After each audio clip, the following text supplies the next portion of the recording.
खुदा ना करे, खुदा ना करे, खुदा ना करे, अगर ओवैसी के गोली लग भी गई तो ओवैसी के बारे में कम से कम 30 करोड़ मुसलमान ओवैसी बन जाएंगे कि कोई गोली ऐसी नहीं बनी है जो उसके छू सके।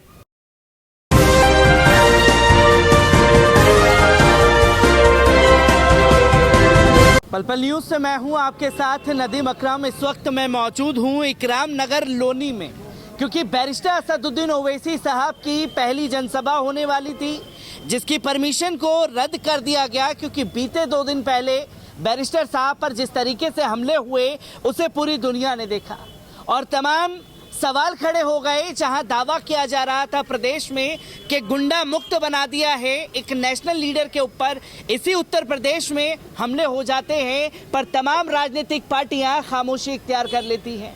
एक नेशनल मुद्दा बना हुआ है बैरिस्टर असदुद्दीन ओवैसी साहब को लेकर के। लोनी की जनता इसे किस तरीके से देख रही है, क्योंकि लोनी के बारे में अगर बताऊं तो नंद किशोर गुर्जर जी यहाँ के विधायक हैं और गाड़ियों के पीछे बड़े बड़े होर्डिंग लगा दिए गए हैं, ना अली ना बाहुबली, इस बार लोनी में होंगे बजरंग बली। लोनी की जनता किस तरीके से देखती है, मैं आपसे जानना चाहूंगा। बैरिस्टर साहब की परमिशन को रद्द किया गया और आज बैरिस्टर साहब आने वाले थे, किस तरीके से देख रहे हैं कि पहले परमिशन मिली और कुछ घंटे पहले ऐलान किया गया कि परमिशन दी ही नहीं है।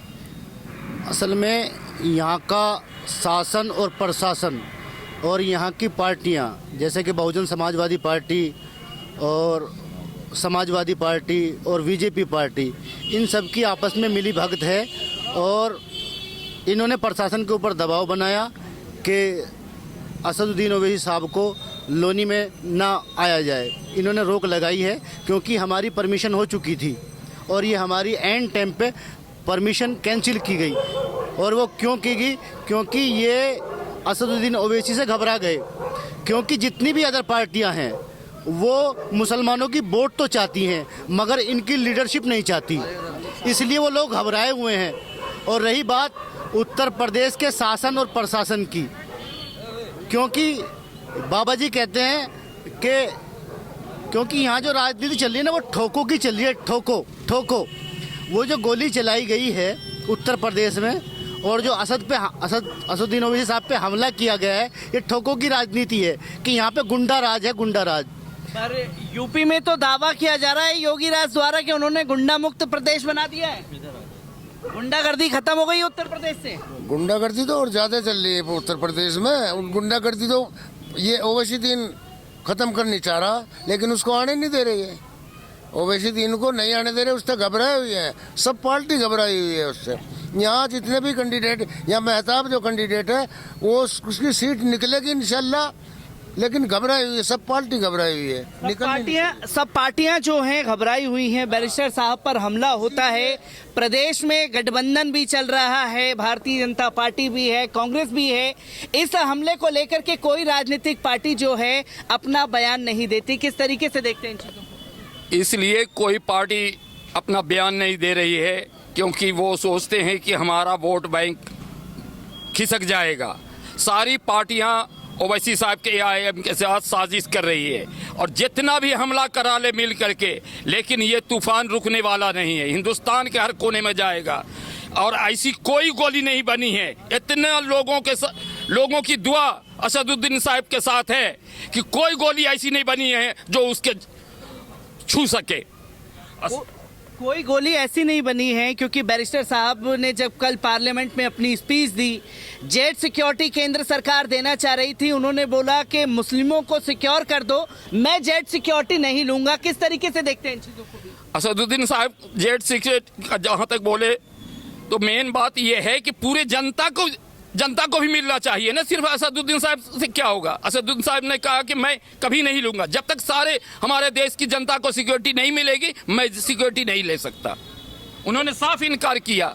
4 बार वो सांसद रह चुके हैं, 2 बार विधायक रह चुके, लेकिन उन्होंने कभी सिक्योरिटी नहीं ली।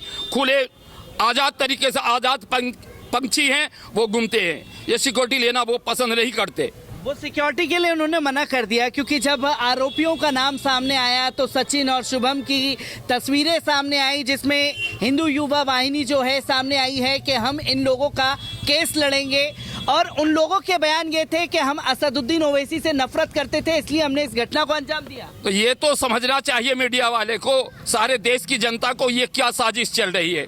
खुलेआम घूम रहे हैं दंगाई और उसको समर्थन देने के लिए लोग आ रहे हैं वीडियो पे, क्यों नहीं उनको पकड़ा जा रहा है? क्या उन पे केस लगाएगा?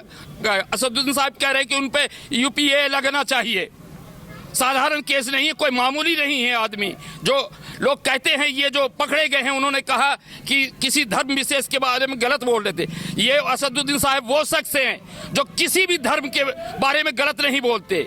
वो एक काबिल है हिंदुस्तान के। आपको मालूम होना चाहिए कि हिंदुस्तान में 3 बैरिस्टर हुए। गांधी जी ने देश को आज़ाद कराया, डॉक्टर अंबेडकर ने देश को संविधान दिया, और तीसरे बैरिस्टर असदुद्दीन ओवैसी साहब है जो इस संविधान को बचाने की लड़ाई लड़ रहे हैं, वंचित की लड़ाई लड़ रहे हैं, जिसको हक नहीं मिला उसको हक दिलाने की लड़ाई लड़ रहे हैं। इसलिए एक खलबली बची है यूपी के अंदर, और यह समझ लेना चाहिए कि यह आंधी रुकने वाली नहीं है। जितनी भी ताकत शक्तियां, जितनी पार्टी वो चाहती है कि असदुद्दीन को हटाया जाए। मैंने पहले ही बता दिया कि ये आंधी रुकेगी नहीं, और असदुद्दीन साहब जितना भी टिकट दिए हैं हर जगह, वो सारे के सारे एमएलए जीतने जा रहे हैं। तमाम लोग जो हैं जीत के हासिल करेंगे। मैं ये भी आपसे जानना चाहूंगा, क्योंकि अगर ओवैसी खुदा ना करे, खुदा ना करे, खुदा ना करे, अगर ओवैसी के गोली लग भी गई तो ओवैसी के बारे में कम से कम 30 करोड़ मुसलमान ओवैसी बन जाएंगे। सभी ओवैसी हैं। सभी ओवैसी हैं। एक बहुत बड़ी बातें जो हैं बुजुर्गों द्वारा कही जा रही हैं कि एक ओवैसी को अगर कुछ हो भी जाता तो 30 करोड़ जो आवाम है वो हर एक शख्स ओवैसी हो जाती। मैं आपसे भी जानना चाहता हूं, क्योंकि नंद किशोर गुर्जर जो हैं वो आपके विधायक हैं, वो यहाँ नफरत की राजनीति करते हुए अक्सर दिखाई दिए हैं। मुर्गों की दुकान, मछलियों की दुकानों को उन्होंने बंद करवा दिया, और अब इस प्रचार में ऐलाना जंग कर रहे हैं कि ना अली ना बाहुबली, इस बार लोनी में बजरंगबली। कैसे देखते हैं इन चीज़ों को? देखो, इसमें रहेंगे तो सभी धर्म के लोग रहेंगे। ये धर्म की राजनीति करते हैं ये लोग, और कुछ नहीं है। ना कोई विकास पे ध्यान दिया जाता है, ना किसी और चीज़ पे ध्यान देते, लेकिन ये ऐसे ही करके अपना जीत जाते हैं ये पार्टी। और उसमें भी जो है वहाँ जो गोली चली है उसमें भी पुलिस की खामियां रही हैं, बहुत ज़्यादा खामियां रही हैं, क्योंकि पुलिस चेक इन करती, पुलिस को वहाँ जाना चाहिए था तुरंत। तो इसमें हमें रोष है बहुत तगड़ा। इसमें आगे भी जो है पक्की सच्ची कार्रवाई होनी चाहिए। सच्ची कार्रवाई होनी चाहिए। युवा भी मेरे साथ मौजूद हैं। मैं आपसे भी ये जानना चाहता हूं कि बैरिस्टर साहब के बारे में एक भ्रमित प्रचार किया जा रहा है कि युवाओं को भड़काने का काम कर रहे हैं। कैसे देखते हैं बैरिस्टर साहब को आप लोग? अजी हमें तो बहुत बढ़िया लगे। मेरे पानो बोला किन बातों से जो युवा हैं, किन बातों से ज़्यादा जो है रुझान बढ़ता है युवाओं का बैरिस्टर साहब को देखिए? देखिए, मैं आपको बताता चलूँ, युवा जो है, ये जितने युवा खड़े हैं ये सब बेरोजगार हैं, पढ़ लिखने के बाद भी बेकार हैं। बैरिस्टर असदुद्दीन ओवैसी साहब जो हैं हिस्सेदारी की बात करते हैं। जब हमें हिस्सेदारी मिलेगी, उन्हें पता है, युवा सब जानते हैं कि हमारी जो हिस्सेदारी की बात करते हैं, हमारे जो आने वाले कल की बात करते हैं, वो बैरिस्टर असदुद्दीन ओवैसी साहब करते हैं। क्योंकि इस टाइम जितना मुसलमान तबका, शोषित वंचित जितना भी है, सब पढ़ लिख के बेकार है, और उसी लड़ाई जो लड़ रहे हैं वो बैरिस्टर असदुद्दीन ओवैसी साहब लड़ रहे हैं। इसीलिए ये युवा से भी जो है इनके दिलों में मोहब्बत है ओवैसी साहब के लिए, और इन्हें इस बार लोनी विधानसभा में पतंग के निशान के अलावा दूसरा कोई निशान दिखाई नहीं दे रहा। और जो आप अली और बाहुबली की बात कर रहे थे, देखो ये मैं नहीं कर रहा हूँ, आपके नंद किशोर गुर्जर जी कर रहे हैं। जी, मैं उन्हीं की बात का जवाब दे रहा हूँ कि जो हमारे माननीय नंद किशोर गुर्जर जी अली और बजरंग बली की बात करते हैं। मुसलमान वो कौम है जो अली से ही मोहब्बत करती है और बजरंग बली से ही मोहब्बत करती है। यहाँ पर जो है इस टाइम शिक्षा की और हमारे विकास की और हमारे जो रोजगार है, लड़के युवा जो है बेचारे अनपढ़ हैं, उनको नौकरी की बहुत सख्त ज़रूरत है। इसी चीज़ की हमारी लड़ाई है। नौकरी की मैं ये कहना चाहता हूँ, जो इन्होंने असदुद्दीन ओवैसी साहब पे कायराना हमला किया, ये नत्थू राम गोडसे की जो औलाद हैं, वो ये अपने बात दिमाग में डाल लें कि ओवैसी साहब एक नहीं है। हिंदुस्तान का जितना मुसलमान है वो सब ओवैसी के साथ है, और सारा का सारा ओवैसी साहब की विचारधारा से जुड़ा हुआ है। अब आप कह रहे हैं यूपी के लोनी में बैठ करके असदुद्दीन ओवैसी साहब के साथ पूरा मुसलमान है, पर समाजवादी पार्टी भैया ये दावा कर रही है कि मुसलमान उनके साथ है, गठबंधन के साथ जा रहा है। बसपा दावा कर रही है, कांग्रेस दावा कर रही है। कैसे देख रहे हैं फिर इन सब पार्टी? ये असल में मुसलमानों को अपना दामाद समझती है। मेरी बात का बुरा ना मानना, ये मुसलमानों को अपना दामाद समझती है। क्यों? कि ये मुसलमानों का वोट तो चाहती है मगर मुसलमानों को हिस्सेदारी देने नहीं चाहती। तो यही हाल एसपी का है और यही बीएसपी का है और यही कांग्रेस का है। ये सब अपने मुसलमानों को अपना दामाद समझती है। क्यों समझती है? कि सब वोट तो सब चाहते हैं मगर जब बात हिस्सेदारी की होती है तो हिस्सेदारी कोई नहीं देता। और हिस्सेदारी की अगर कोई बात करता है तो वो असदुद्दीन ओवैसी साहब हैं जो सबकी हिस्सेदारी की बात करते हैं। मैं ये कहना चाहूँगा थोड़ा पीछे पीछे हो यार, कैमरामैन से आप जगह दें जी। मेन बात यह है कि असदुद्दीन साहब 1 साल से यूपी के अंदर आए। जहाँ तक समाजवादी कांग्रेस बहुजन समाज पार्टी की बात कर रहे हैं कि हमारे साथ है, कांग्रेस को क्यों दे वोट, मुस्लिम वोट क्यों दे? इन्होंने क्या किया? देश की आज़ादी को आज 75 साल हो चुका है, लेकिन कम से कम 55-60 साल कांग्रेस को ये समाज ने, मुस्लिम समाज ने वोट किया और अपना नेता, अपना दल सब कांग्रेस को माना। लेकिन 55 साल के बाद क्या मिला इस कौम को? आपको पता होगा कि सच्चर कमेटी की रिपोर्ट जब आई, रंगनाथन मिश्रा कमेटी की रिपोर्ट आई, उसमें क्या कहा गया कि आज अगर हिंदुस्तान के अंदर सबसे पिछड़ा हुआ, दलित से भी पिछड़ा हुआ, जाटव से, डोम से पिछड़ा हुआ अगर कोई कौम हर क्षेत्र में है तो वो मुसलमान है। इसका जिम्मेदार कौन है? कांग्रेस है। इतना ही नहीं रहा, फिर भी मुसलमान सबर करते रहे, उनको वोट देते रहे। लेकिन जब इनके दीन पर हमला किया गया तो लोगों का नहीं जुटा। आपको पता होगा कि बाबरी मस्जिद का ताला किसने खुलवाया? कांग्रेस ने खोला। उसके अंदर मूर्ति किसने रखवाई? कांग्रेस ने रखवाई। मस्जिद को, बाबरी मस्जिद को शहीद किसने किया? कांग्रेस ने शहीद करवाया। दूसरी बात, समाजवादी जब कांग्रेस से हटे लोग तो समाजवादी को अपना नेता मान लिया। 3 बार 8% वाले को, मुलायम सिंह को हमने मुख्यमंत्री बनाया, 1 बार अखिलेश को बनाया, 4 बार मुख्यमंत्री मैंने बनाया 8% वाले को, लेकिन उन्होंने भी कुछ नहीं किया।